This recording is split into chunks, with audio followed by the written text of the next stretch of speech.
Hey, everybody. This is Eric Porter from Sea of Tranquility, and we have a great show for you. We have Jake Cinninger from Umphrey's McGee. I've been dying to get, these guys on, and we have Kevin Castles. Kevin, you're a longtime friend of the band, and I know you had mentioned to me you're an author. So, do you want to throw the viewers a little bit on that, a little Yeah, sure. backstory on that? First of all, Jake and I both are huge fans of the Sea of Tranquility Yes. Love hearing that. YouTube page or YouTube channel. We have been watching it. We send each other videos left and right. We're big Pete Pardo fans. We're big Eric Porter fans. I like it. We think Louis Nasser and Chris Allo are two of the funniest human beings on earth. So this is like a thrill for both of us to be Awesome. on here. But yeah, I wrote I guess you could call it the fan Bible to the band Fish back in 2000 called The Farmer's Almanac. I've been playing drums on and off for 30 years. I've played with Umphreys and other members of that group and members of the Disco Biscuits and Fishbone and just, some random folks over the years and have been a fan of Umphreys McGee for 23 years now and have become good friends with the guys. We're exactly the same age. And it's just really, really exciting to see them continue on this far on and to just turn so many people on to the music. And we're convinced that we can turn on a lot of the viewers here of Sea of Tranquility on Freeze McGee. That's my mission here. So let's do that. And speaking of drummers, we'll be talking about a new drummer, I think, in our Yes. time here today. But Right. Jake, for the viewers, why don't you kind of give a rundown the history of Umphrey's McGee? I know you guys met at Notre Dame, I guess, at college, Yep. but why don't you give the viewers a little background on that? Yeah. So we basically originated out of South Bend, Indiana, which is kind of where Notre Dame is. It has their big. They have their own city there. It's like they have their own zip code, I swear.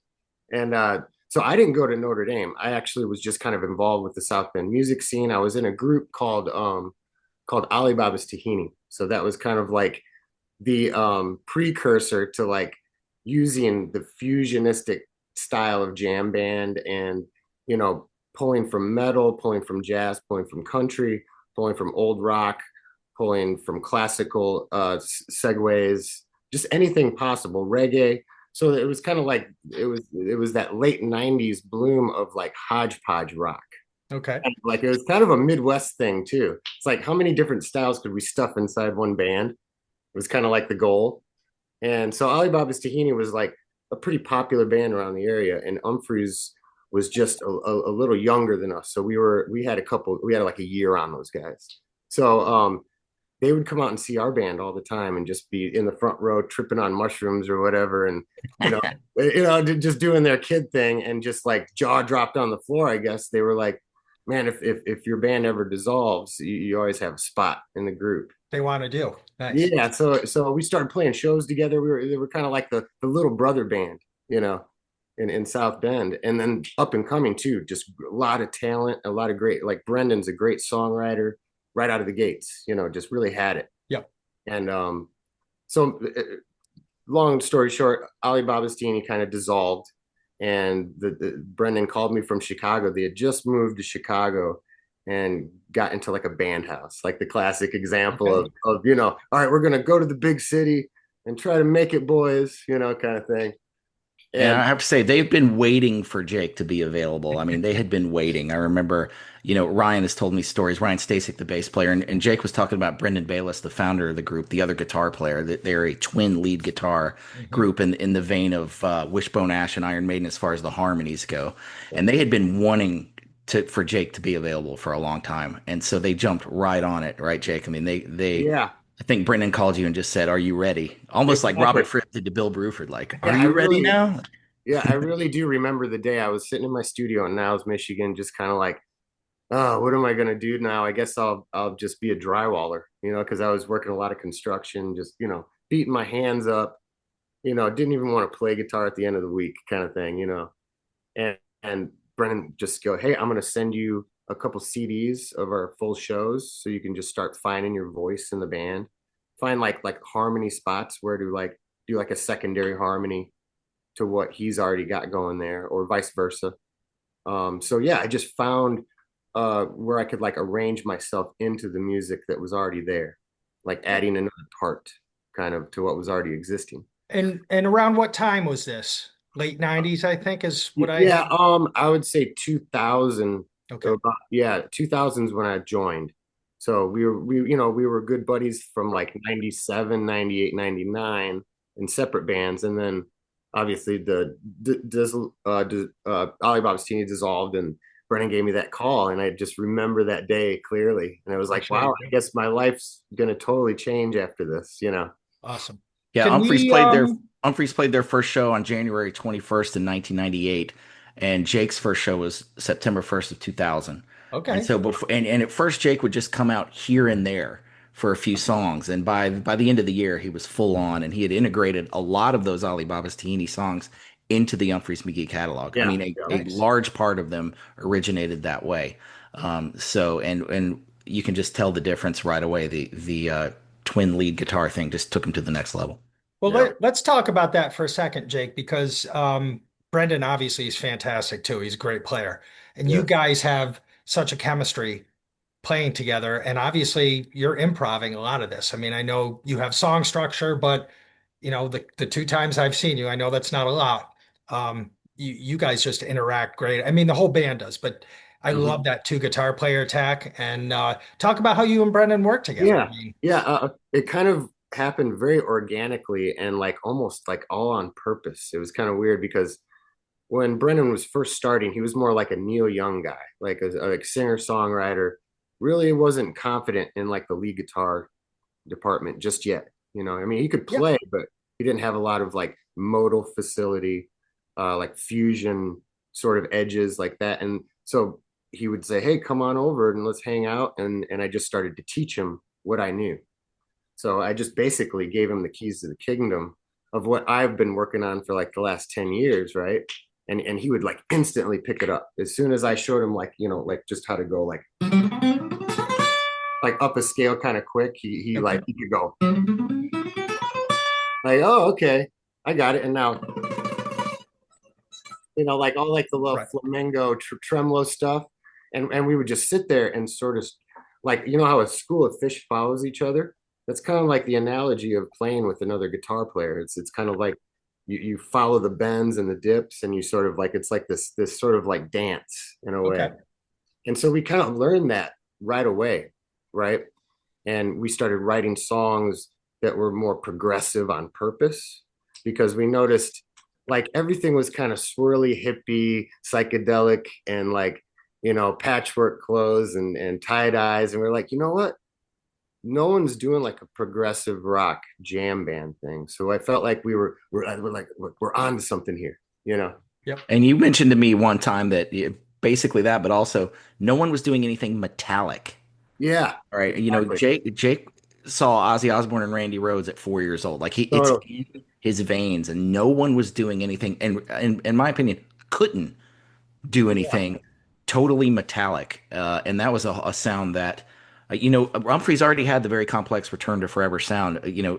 Bayless is a child of Al Di Meola for sure, Yeah, big but time. that really heavy metallic sound that you hear, that was brand new. Nobody Yeah, was it was. doing that.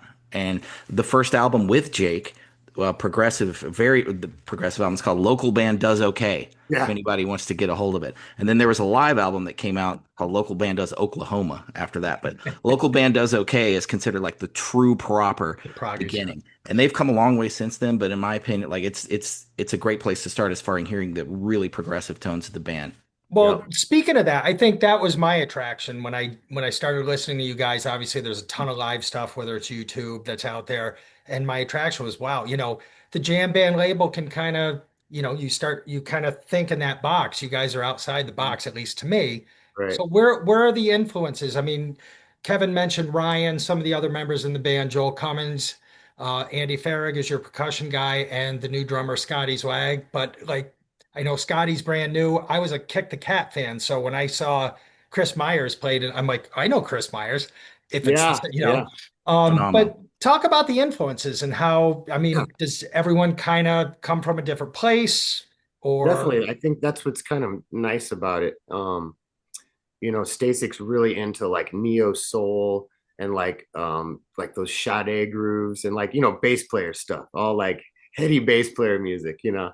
And then he's also like super into like the Nine Inch Nails, like the harder edge, like industrial kind of. Rollins band, Tool, stuff Yeah, like yeah, exactly. Okay. So he's got those elements, and he loves like old school funk, you know. Not and sometimes he goes, he's like screw jazz, you know. So it's kind of cool that he's not like a hard jazz head. He plays the role of bass very melodically and very like exactly what we need in the band. It's not like an overzealous bass guitar player. That's my job to be like the overzealous one. I'm joking, Nice. but you know, but like yeah, as far as the influences go, I mean, my parents had an amazing record collection growing up. So I mean, I was spinning like As do you, from what I'm seeing back there. yeah, oh yes, this is that's just part of it. all That's one ninth of it. alphabetized. Yeah, I'm like super clean. Like everything's clean up here. But like yeah, my parents had just great taste, like listening to like, you know, Passport Sky Blue or like a Weather Report, Heavy Weather, Black Market, Procession, the early Mahavishnu stuff, the Frank Zappa, Roxy, and elsewhere. Really, like at 4 years old and 5 years old, I was drawn towards those types of records because of the complexity. Just automatically, didn't seem like it was like made for the masses. It felt like it was like special for people who got it, you know. So that's Absolutely. so I kind of like it was almost like a snob as a kid, you know, like a music snob. You know, I would be like, ugh, why would you listen to the Scorpions or something like that? Yeah. But then obviously I hit like puberty, and then you know you Fell like in love with Uli. Scorpions, Right. right? But yeah, I mean, I took drums from the time I was 6 years old to 17, and I studied under a guy named Eddie Knight, and he was like a classic jazz drummer from the 50s. He knew Gene Krupa and Buddy Rich and like all these guys. He was like a Louis Bellson kind of guy. So I was taught um, formidable jazz from an early age, and that's what sort of crept in to the guitar. I like really used the idea of being a drummer on the guitar, Guitar. Okay. kind of So like that. are you Viola. self-taught on the guitar?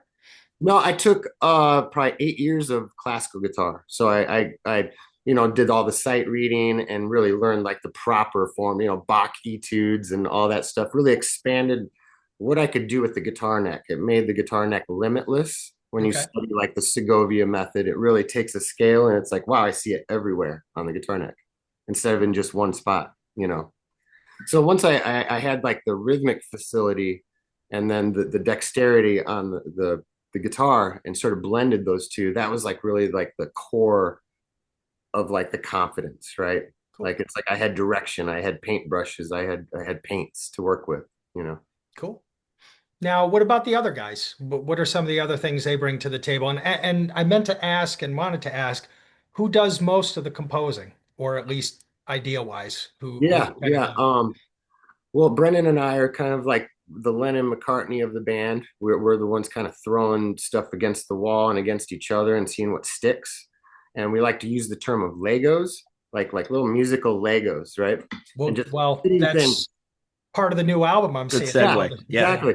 Exactly. So this kind of goes back years just with the idea of piecing together more progressive rock forms and sequences rather than just like A B A C, right? You know.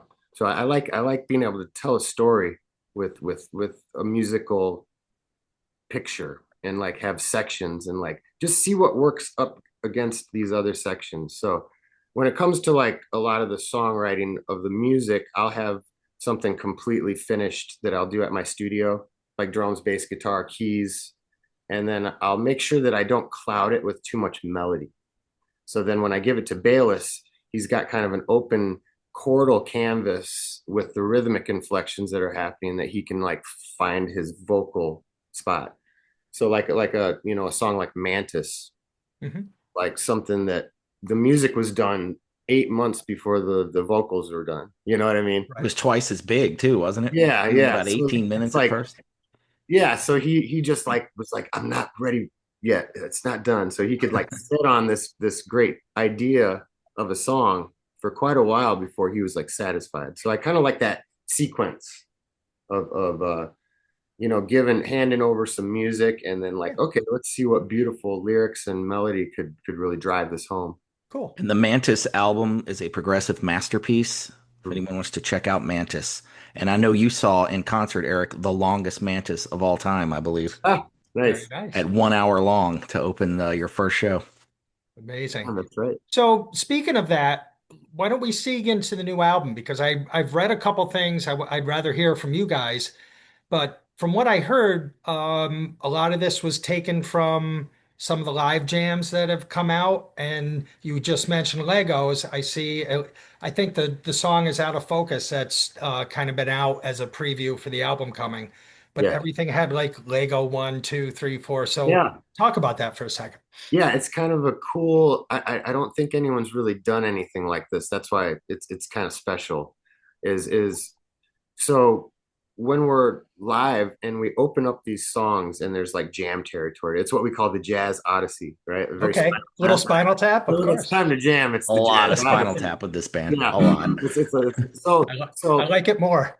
so it's like a lot of times the it'll just be like a drum beat will start a blank canvas.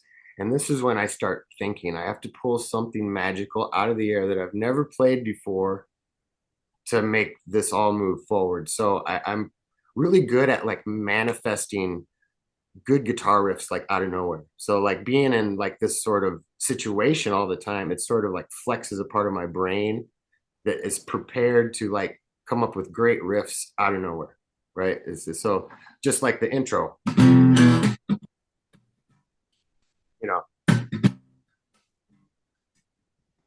you know, so just like a simple like syncopated rock riff, right? Yep. Kind of like starts that off. So that's what we did. We just took from that one magical date that I happened to play that riff, we just recycled it later, right? So we kind of did that throughout the whole record, and each riff is from a different point in time, different show, different city, Okay.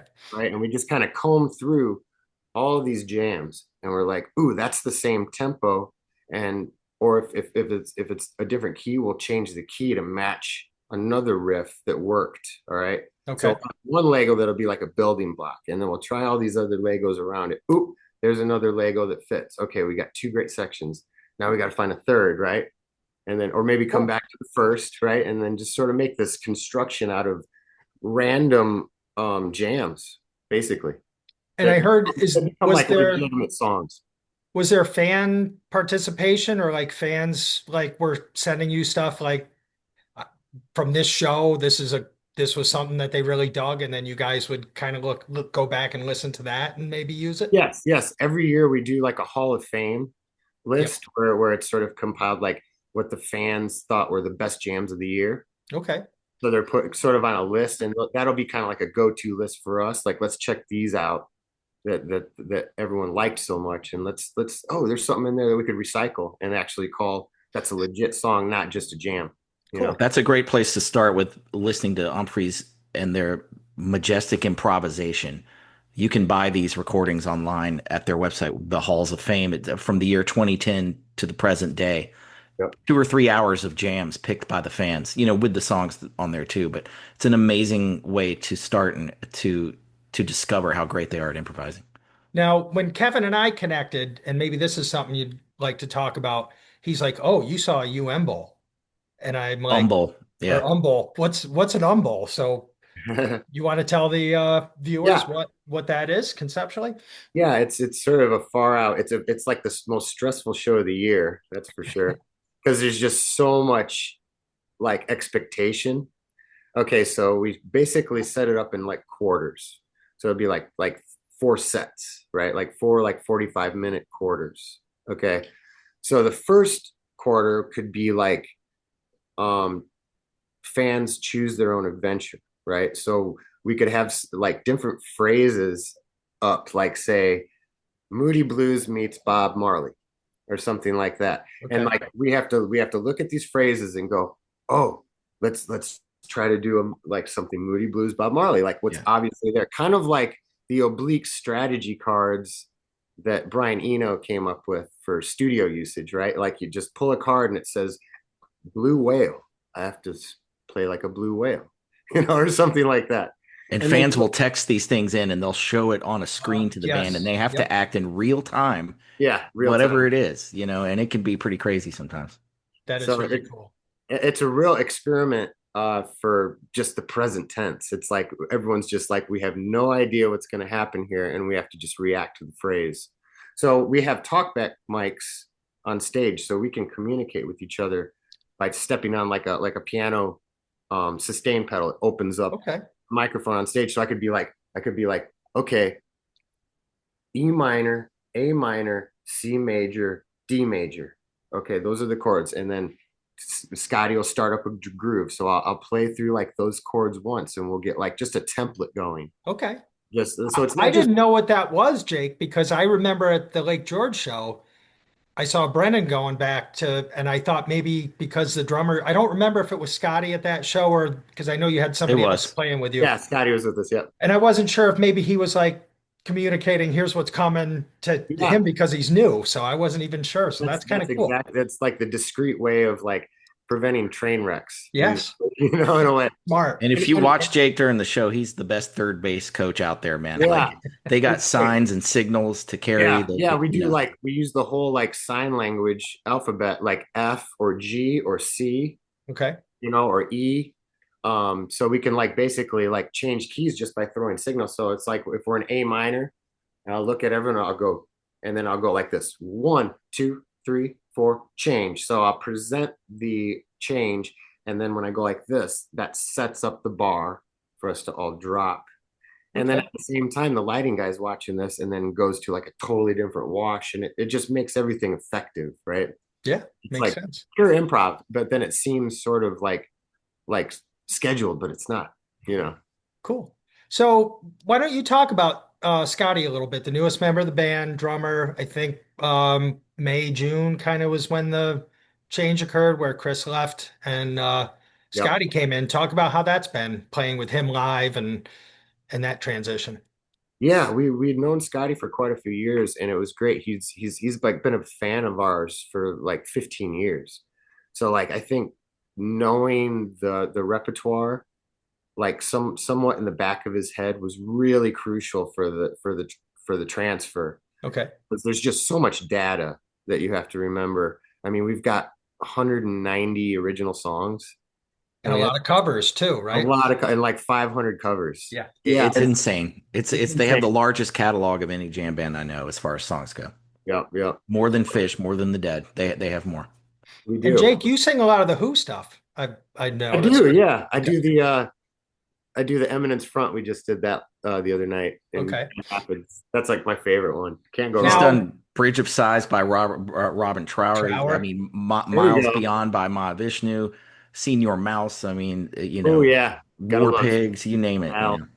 Now who picks the covers? Who comes Oh, we up all with, do. do We you? all do. Okay. We just kind of throw them around, and we were like, if someone feels really strong about a cover, we're like, okay, because we're a very democratic band. We're like, if it's a great song, I can learn it. We're kind of like the Tonight Show band. It's like, okay, we got to Let's schedule in. I got to schedule in to learn the Limelight guitar solo at 3, from Rush or something. And I will say, when Neil Peart passed away, they did Anthem, which I thought was so cool. But they also did Limelight, and they've been doing YYZ for forever. Yep, And they've done Red Barchetta. But that's what's also cool. When Lemmy died, everyone on Earth played Ace of Spades, totally. and they played a Hawkwind song instead. nice. Yeah. So when these things happen, when these horrible, terrible things happen, and you lose your favorite musician, one thing that cheers you up is Umphrey's is going to do a cool cover. Oh yeah. Like Absolutely. that happen. And with the amount of our favorite people passing so suddenly and quickly now, it's just like, oh my gosh, everyone's getting to Yeah. that age now. All my favorite guys on this wall over here. It's like, oh, They did No More Tears a few weeks ago after Ozzy passed. yeah, yeah. Yeah, that was really something too. 2 weeks after that show, I mean, it was almost Wow. like he waited, right? He knew, like, I got to do this show. I got to get through this. And it's crazy. Yeah, he knew. It was just like he just knew. I love that whole back to the beginning. Jake and I are and Chris Allo probably was not a fan of this, but Jake and I are huge fans of Never Say Die. So it was cool to see Oh all these yeah, bands play Johnny Blade and all totally. and Guns N' Roses doing stuff from Technical Ecstasy, but a lot of those albums getting covered at that show was Well, pretty it all cool. depends. Like when you come into a band, I mean, I don't know when you guys got into Sabbath, but that stuff happens. I mean, there's guys who are like, they might have known Dio before they knew Ozzy was in Sabbath, depending Right, on right. what the Yeah, first album was you bought, right? Or Rainbow had all those, different yeah. singers and stuff, and it kind of depends on when you come in. So, That's true. Very true. very cool. So, like, what do we have to look forward to from you guys? I know hopefully I got the date right. I know Blueprints is coming out, I think September 12th. Yes. Um, Tour to follow. I'm assuming you guys are road dogs, so I'm sure you're going to be out on the road. Yeah, we're hitting it really hard right now. We're doing like kind of like a 6 week thing, and I'm home now in northern Michigan now, just kind of in between, and then got to fly out to Virginia and do like a whole southern thing, Okay. and then we go to Colorado for a 3 night run, then Montana. So it's kind of like everywhere. But yeah, looking forward to dropping the new record. Um, I just like that it's not like a normal release. It's like there's something a little more special about the recording. Um, Almost the way that bands used to record albums. Okay. It's like we were all in the same room So playing. doing live takes for My stuff. Quickly. live takes, all my guitar solos were taken with the guitar. And no one does that these days, really. So like all my guitar takes are like that one take. So it was like, okay, hold on and make sure you hit all the right notes. So Jake, if someone's listening to this for the first time and they're coming in Umphreys, how do they know it's you or how do they know it's Brendan playing a solo? Yeah, I'm usually always on the left, Left and right. Okay. Awesome. left and right. Yeah, so we do like kind of the nice little Thin Lizzy breakup. Love that. Awesome. And why don't I know we talked about before coming on air, you guys had some albums and stuff that you kind of wanted to talk about. So I'm going to turn over to you Yeah, guys. Why don't you throw some stuff at us? totally. I just kind of picked out a few like progressive rock like faves. Like when I was 5 years old, Emerson Lake and Palmer trilogy just Yeah. blew me out of the water, just with how dynamic the record is and just the songwriting and the lyrics and the Abaddon's Bolero at the end is just like a dream sequence. And I don't know if In the Beginning is on there, but Humphreys did cover In the Beginning by Oh yeah, Emerson, Lake and Palmer. that's one of my faves. And Rush Caress of Steel. It's like See, Jake, Necromancer. you're going to the albums that everyone else is kind of like, exactly. That's that's, it's like because this one's mine. and it's funny. I think the first Rush album I got from a friend at school, and I forget what it was called, but it was the one that had the first three in there. So I Yeah, always remember Bastille Days in my head, and it's like, but everyone says they don't like Caress of Steel, and there's so many tunes on that that I like too. So serious. Yeah. I love the Caress of Steel was my first Rush album too. there you go. yes. It brings back memories. I think more than anything, it has like good records have an odor. You know. Yeah, There you right. go. And Dream Um, Theater covered the Necromancer a couple of times oh too. yeah, Yeah. which is ballsy. Yeah. Obviously, I love the sound of this record, Permanent Waves. It's a Yep. little dark, a little darker master, and Neil's drums are so tight and they're not like heavily affected.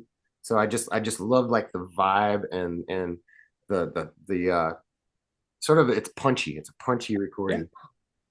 Um, Tales of Topographic Oceans. Uh, Man, See it. Yes. again at 10 years old, I just couldn't stop listening to something like this. I had to like learn every section. It was like before the end of the year, I'm going to know this record in and out as a 10-year-old. That was my goal. Yeah, I got to see the classic lineup play Ritual and Revealing Science of God Oh, many times, and it was like being in heaven. it is. It is the spiritual record of the Yeah. Crack the Sky. Okay. Oh Yep. yeah, I love Yeah. Crack the Sky. It's like yeah, Lighten Up McGraw, give myself to you. Just a great band, really good And recording. an American prog band, I believe, right? I think they were out of Ohio. Okay. And they're Good. pretty Ohio. heavy too. They were great, like almost like Kansas meets like Supertramp or something. Kind of cool. Uh Rick Wakeman. Rick I Wakeman. was just listening to that. Yeah, there's something about this record that just I love the classical overtones and just Rick's real this is like his golden moment, I think. Very creative record, just like all those guys were blossoming so much as And Bill Bruford and Steve Howe are on that too, I think. yeah, that's right. Yeah. Yep. And then got to give it up for UK, Mr. Yes. Holdsworth. Letton, yeah, Jobson, and Bill Bruford. Wow, hard to beat that one. It's like an all-star team. Yeah. All And right, Kevin, those are my you, quick picks right I there. know Yeah. with Kevin wanted to kind of, and you already did Mantis, throw a few things at the viewers, Kevin, that you're thinking. I know you mentioned the live stuff too. So as a Humphreys fan, Yeah. big fan, give Yeah, a well, few hints. I have to recommend what I think is their heaviest album and also has probably the place to start as far as the song goes with a lot of your viewers.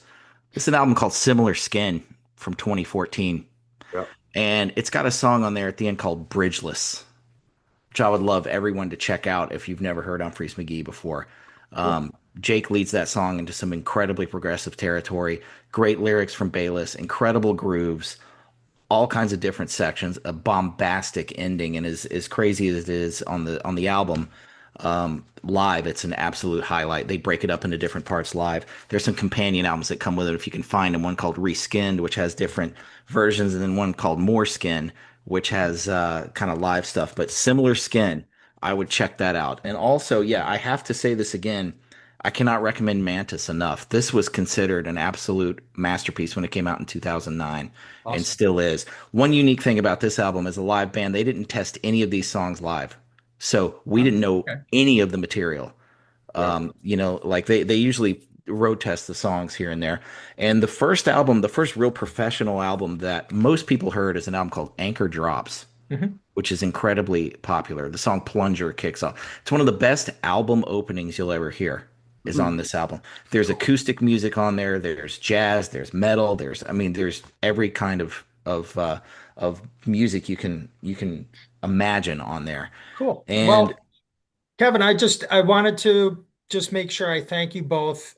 This has been awesome. Uh, yes, I want to Yeah. have you both back, and Jake, good luck with the record and obviously the upcoming tour. But like you said, I know you guys are out there all the time, so watch for these guys if they're coming to your town. Check them out. Take the suggestions and take what Kevin gave you too, and go out and listen to them. But I appreciate you both so much, so thank you. And you're welcome back anytime. Let's put it that way. Awesome, yeah, So, man. thank you so make much, Eric. Thank you, Pete, absolutely and thanks to everybody at Sea of Tranquility. awesome. So make sure to visit us on the web at www.seatranquility.org. We're on Facebook, YouTube, and Instagram all the damn All time. the damn time. All the There you damn. go. Please like and subscribe, hit the notification bell, and check out all the links below. Membership options, Ko-Fi. Pete will do a cameo, all kinds of stuff, and merch. So thank you very much. Make sure to check out Humphreys McGee, September 12th. The new record, Blueprints, is coming out. Make sure to check it out. And thanks everybody for watching, and have a good one. Appreciate it. Take care. Farewell.